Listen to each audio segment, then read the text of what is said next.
Well guys, my name's Dale Spears and I'm from SIBTV, which means Should I Buy That Van? And today we're going to do a video on the all new Ford Transit Custom on a 70 plates. This is the newest, the most up-to-date model, just got delivered today. We're going to look at the pros, we're going to look at the cons. Obviously this channel is unbiased, but I am a big Ford fan personally myself, so I do love Ford. And what I want from you today guys, if any comments, any feedback, anything I may have missed on today's video, put in the comments section below.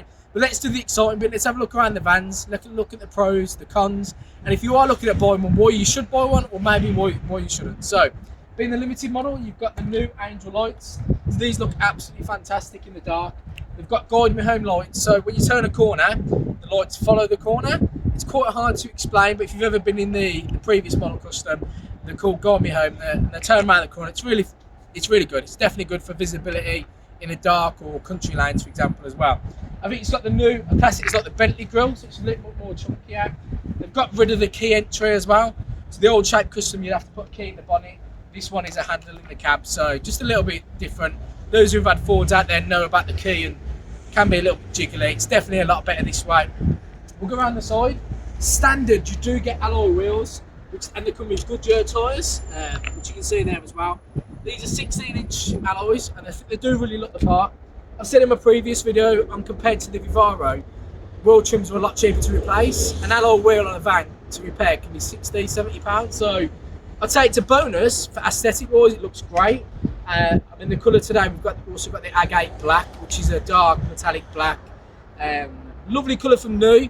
I don't know how it's going to age. I think even in cars or vans, as soon as you wash a van in black or do anything to it, even walk past it, there's a mark on it.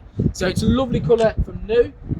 Age-wise, personally, I think the grey is a better colour, but that's just, again, a personal opinion, and this is what we're here for, to get your guys' opinion and give you guys an idea on what you'll be getting with a van.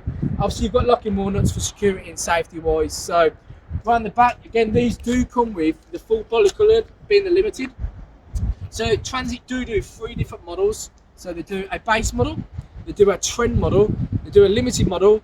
There is a couple of other models in between that, for example, like the track model. There's a few other different things in there, but they're the main 3 to think about: a base, a trend, a limited, and a sport, sorry, at the top. So your limited is top tier. A lot of the accessories are in the inside of the van, which we'll go through those in the interior.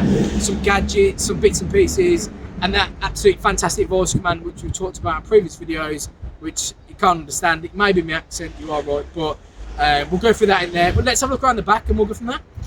So at the rear of the vehicle, the back, you've got the standard plies. This is ply lining we've put in from new. It's not Ford standard ply. There is a separate difference on that anyway. You see how the arches are covered. It doesn't come standard with that. It is an extra. Depending on where you get the vehicle from, some people will put that on there. Some people it will be the inserts. This is a lot more protected. The floor is standard to a limited model. So this is actually an optional extra on a base model. It's harder wearing, it's solid. Personally though, it's not that practical. I've had people in the past, customers, where things are sliding everywhere. You've got a box, you put it on the floor, unless you tie the hooks down, it's sliding absolutely everywhere. But you do have a decent amount of space, 2.56 metre load length. And 84 sheet will go straight on the floor. I have a lot of customers who put like a false floor in, just so you can put them sheets straight under. And it's a very practical van. Ford are still own sort of half the market in commercials in the UK, so they're a massive player. And this, again, like I said from the start, personally one of the best vans you can see on the way. It is one of the best vans on the road currently. Load length in the back, you've got the extra bulkhead underneath, which gives you just shy of 3 metres. We'll go around to that and have a look at that, just so it gives you an idea of what you'll be getting. So you've got the load through hatch. So that again just gives you the extra bit of space and length. It is very practical. And yeah, so the back of it as itself, you've got the extra sort of normal interior lights there, just when it's dark in the winter. It's winter here in the UK now, so it's going to be getting very dark. These are very handy, very bright, easy to see. So let's have a look around the cab. That's where a lot of the stuff is, to be honest. So we'll look around the cab and then we'll go through an overview points on why you should, or if you are looking at a custom, should you buy one? So we'll go to the main features, which is the interior on this van, which is probably one of the nicest interior of a van. It's very close to a nice, well, it is very close, the same as like the Cougar, the Fiestas. It's top tier, and being a limited model, it is absolutely fully spec'd inside as well. But we'll go into the cab of the van, we'll look at the extras, what you'll be getting if you do have a Transit Custom Limited. Let's have a look. So in the interior, you've got this steering wheel multifunction, and it feels thick. It feels solid compared to the Vauxhall, which we reviewed yesterday. It feels chunkier. It just feels like it's really got that solidness. I feel like I'm in a nice car, where Transits have always been a van's van in my opinion. It's a van where I feel like I'm in a really nice, prestige. It's got the detailing. Again, I'm a big Ford fan. I own a Ford myself, so I'm not trying to be biased, but I think as a van themselves, if you look across the cab, similar to the Vivaro, you've got what's called Sync 3 in this, so you'll be able to connect your phone. I believe this might be the newest software, so don't get me wrong on that, but you've got DAB radio, you have Apple CarPlay, and you have Android Auto, so you can plug that phone again. You can use Waze, you can use your Google Maps on your phone. It's very connectable, and I think that is the future. The problem is built-in navs, I think, are a thing of the past. To constantly update them is an absolute nightmare. Well, at least on these, your phone's always up to date. It's not ideal that you're using your 4G data on your phone, maybe for a company driver, but for an owner-driver van, it's definitely a lot more feasible, a lot more realistic having that anyway. So, other stuff, you've got air conditioning, you have cruise control, you have 3-tier heated seats, so you've got that different level of heated seats there anyway. You've got different modes, so what you've got there, it's like to do with the traction control, different modes of your van. This is the newest model, and then you've also got turn the reverse park sensors off. Why you'd want to do that, I don't know, to be honest. The dash itself, you want to zoom into the dash. So I know we're spending a bit more time on the interior, but it is stunning.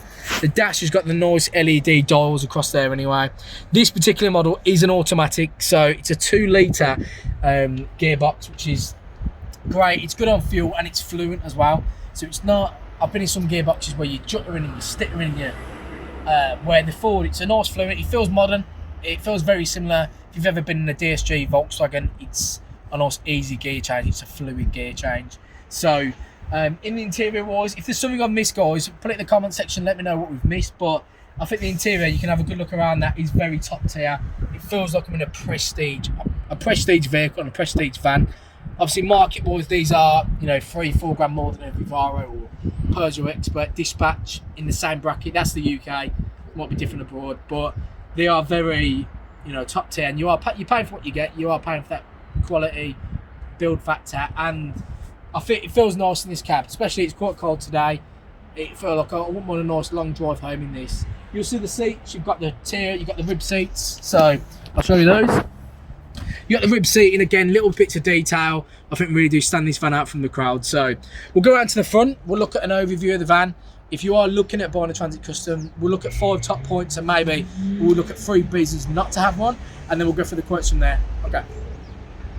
So guys, that is the Transit Custom. Again, if I missed anything, put it in the comment section, like, share and subscribe.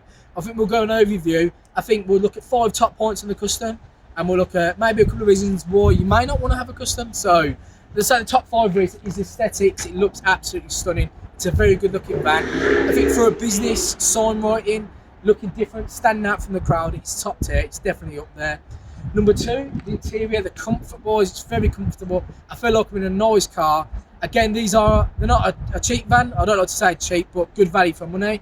They are, a little bit more than your standard van, but you do pay for what you get. Its build quality is there. 3, practicality and load length. The practicality is great in the back. You get the 8x4 sheet on there. The load length is decent. It's an all-round very good medium-sized van.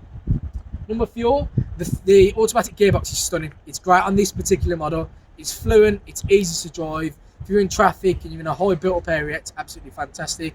I'd say number 5 is the usability. So the detail in the cab. What I mean with Apple CarPlay, cruise control, Bluetooth. You don't really need any more spec. I can't think of something it hasn't got, to be honest, in a van that you'd really need. I mean, 5-6 years ago, I was still seeing vans with windy handles, so vans have come an absolute long way. The downside is it's not as good on fuel as a Vivaro, depending on what engine and gearbox you go for. It's never, Ford are good, but the Vivaro has always been slightly better on fuel. It's the way their engine's set up. So that's, I'd say, one of the downsides. Downside again is people do say they are getting broken into a lot, which I know it's to do with the door lock on there. However, a lot of vans on the road are Ford, so if there's more Fords on the road, naturally more Fords will get broken into. So that's just something to take into account. Overall, a score out of 10, I'd definitely give it an 8, 9 out of 10. It is the best medium size in the van on the road, in my opinion. So in the comment section below, if there's a different van you agree, put your reason why, let us know. Let's help grow this community. We're in lockdown in the UK at the moment, so hopefully these videos can help you guys see up close the van, see a bit more in detail what the van's all around. If you would like, share and subscribe this video. My name's Dale Spears. I thank you for watching today. Cheers.